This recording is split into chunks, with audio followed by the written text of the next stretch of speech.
Assalamualaikum warahmatullahi wabarakatuh. Apa kabar anak-anakku kelas 4B yang selalu saya banggakan? Hari ini kita akan belajar tema 6, subtema ketiga pembelajaran yang keempat. Jika cita-cita dapat disamakan dengan sebuah impian yang ingin diraih, apakah impian besarmu?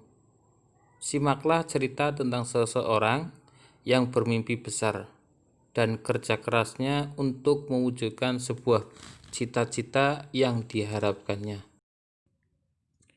Adakah di antara kalian yang mengenal dia? Dia itu adalah seorang penulis novel yang karyanya itu sudah terkenal apalagi yang berjudul Laskar Pelangi. Siapakah beliau ini? Beliau ini adalah Andrea Hirata. Ini ada sebuah moto dari beliau tentang mimpi.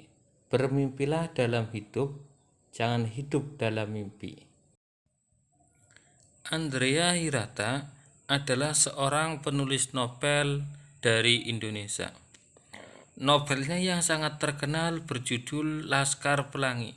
Karyanya tiba-tiba menjadi pembicaraan di mana-mana, terlebih di dunia sastra. Karya Andrea Hirata dianggap sangat mewakili kehidupan anak-anak di Indonesia. Apalagi novel ini diangkat dari kisah nyata sang penulis sendiri. Sewaktu Andrea kecil, menimba ilmu di sebuah sekolah yang kondisi bangunannya sangat mengenaskan. Bahkan bangunan itu hampir roboh. Kondisi sekolah yang bernama SD Muhammadiyah tersebut memang cukup memprihatinkan. Sebagai anak dari pegawai rendahan PN perusahaan negara, timah di Balitong, ia terpaksa bersekolah di sekolah yang bentuknya lebih mirip sebagai kandang hewan ternak. Kendati harus menimba ilmu di bangunan yang tak nyaman, Andrea tetap memiliki motivasi yang besar untuk belajar. Di sekolah itu pula, ia bertemu dengan sahabat-sahabatnya yang dijuluki dengan sebutan Laskar Pelangi. Di SD Muhammadiyah, Andrea bertemu dengan seorang guru bernama N.A. Nyi Ayu, Muslimah. Kegigihan Bu Muslimah untuk mengajar siswa yang hanya berjumlah tak lebih dari 11 orang itu ternyata sangat berarti bagi kehidupannya. Berkat Ibu Muslimah, Andrea mendapatkan dorongan yang membuatnya mampu menempuh jarak 30 km dari rumah ke sekolah untuk menimba ilmu. Bu Muslimah juga memacu untuk mengejar cita-citanya bersekolah di negeri seberang, Perancis. Sebuah mimpi dan cita-cita yang sangat mustahil kala itu. Sekarang marilah kita jawab pertanyaan berikut berdasarkan dari teks di atas. Tentang cita-cita Andrea Hirata. Cita-cita dari Andrea Hirata yaitu bersekolah di Perancis. Terus halangan yang dihadapi adalah sekolah hampir roboh, penghasilan ayah yang terbatas, jarak sekolah yang jauh mencapai 30 km. Terus sikap apakah yang dimiliki oleh Andrea Hirata? Ini adalah sikap yang dimiliki oleh Andrea Hirata. Tidak mudah menyerah, terus berjuang, gigih dan rajin belajar. Usahanya dalam melakukan cita-citanya yaitu memiliki motivasi belajar, mengejar mimpi dan cita-cita serta menempuh jarak yang jauh yaitu 30 km dari rumah. Apa kesimpulannya terkait dengan Andrea Hirata? Kesimpulannya adalah sebuah cita-cita dapat diraih dengan kerja keras. Andrea Hirata merupakan salah satu contoh pemuda masa kini yang gigih memperjuangkan mimpi dan cita-citanya. Kemiskinan keluarganya tidak menghalanginya mengejar mimpinya hingga ke negeri orang. Ayah Andrea adalah pegawai PN timah di Belitung, memang tidak dapat menyediakan banyak dana untuk sekolah Andrea. Sekarang anak-anakku, mari kita perhatikan peta daerah persebaran sumber daya bahan tambang berikut ini. Barang tambang itu sangat diperlukan untuk memenuhi kebutuhan industri. Ada banyak manfaat dari bahan tambang. Berdasarkan peta sumber daya alam bahan tambang di atas, terdapat berbagai barang tambang yang tersebar di seluruh wilayah Indonesia. Barang-barang tambang yang terdapat di wilayah Indonesia antara lain yaitu minyak bumi, batu bara, tembaga, besi, timah, kapur, iodium, asbes, marmer, dan belerang.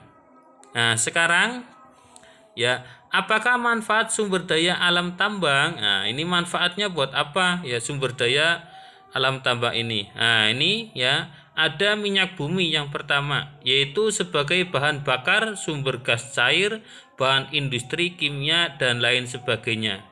Yang kedua ada batu bara. Batu bara ini dapat digunakan atau manfaatnya sebagai tenaga listrik uap, pembangkit listrik tenaga gas, industri dan lain-lain. Bahan tambang yang ketiga yaitu ada nikel. Nikel ini manfaatnya buat pembuatan stainless steel dan koin, campuran pada besi baja dan lain-lain. Yang keempat ada timah. Timah ini manfaatnya sebagai lapisan produk baja, penyambung logam dengan solder dan lain-lain. Terus yang kelima ada emas. Emas adalah bahan perhiasan, konduktor dalam smartphone, pemantul radiasi, sinar matahari, dan lain-lain. Terus yang keenam yaitu perak.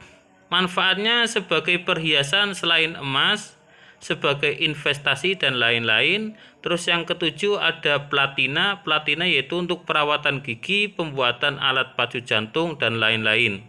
Terus yang ke-8 ada tembaga. Tembaga ini buat bahan kerajinan, bahan elektronik dan lain-lain. Yang ke-9 ada besi. Besi ini dapat dimanfaatkan untuk bahan peralatan rumah tangga dan lain-lain. Serta yang ke-10 ada bauksit. Bauksit adalah bahan pembuatan wajan atau bahan lapisan luar yang terdapat dalam panci. Nah, terkait dengan pertanyaan ini ya kalian tidak perlu menjawabnya, tapi boleh kalian tulis di buku tulis kalian.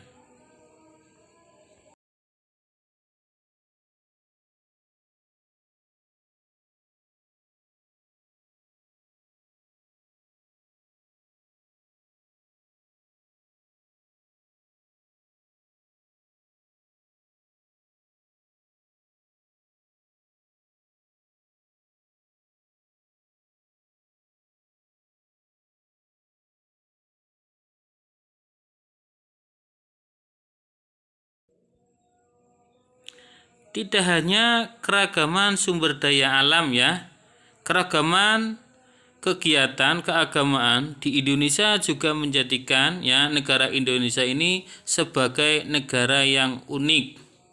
Sebagai negeri yang unik, ya, keragaman itu justru meningkatkan kerukunan pada antar umat beragama. Pada materi sebelumnya, ya, kita juga telah membahas tentang kerukunan agama serta agama. Sekarang perhatikan tentang keragaman agama dan hari rayanya. Sekarang tugas buat kalian, kalian menulis nama hari raya keagamaan serta tujuan dari perayaan tersebut seperti pada layar. Silahkan kalian tulis semua agama yang ada di Indonesia.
Setelah kalian mengetahui tentang nama perayaan dalam keagamaan serta tujuannya, sekarang ya tugas buat kalian yang tidak ikut luring ya, pilih salah satu perayaan keagamaan yang paling kamu ketahui yang dilakukan masyarakat di daerah kamu tinggal.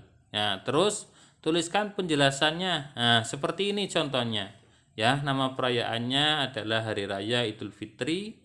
Terus tujuan perayaan tersebut itu untuk apa? Terus sejarah singkat tentang perayaan tersebut. Ya, serta cara masyarakat dalam merayakan Idul Fitri.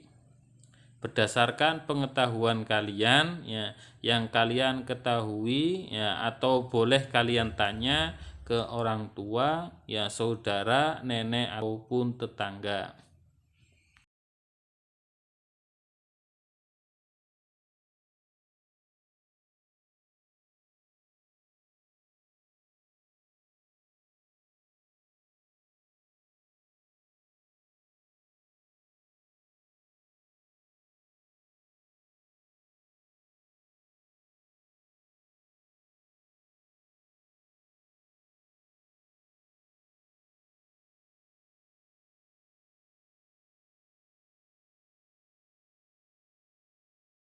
Saja anak-anakku sekalian yang selalu Ustadz banggakan untuk pembelajaran di tema 6 subtema ketiga pembelajaran yang keempat ya.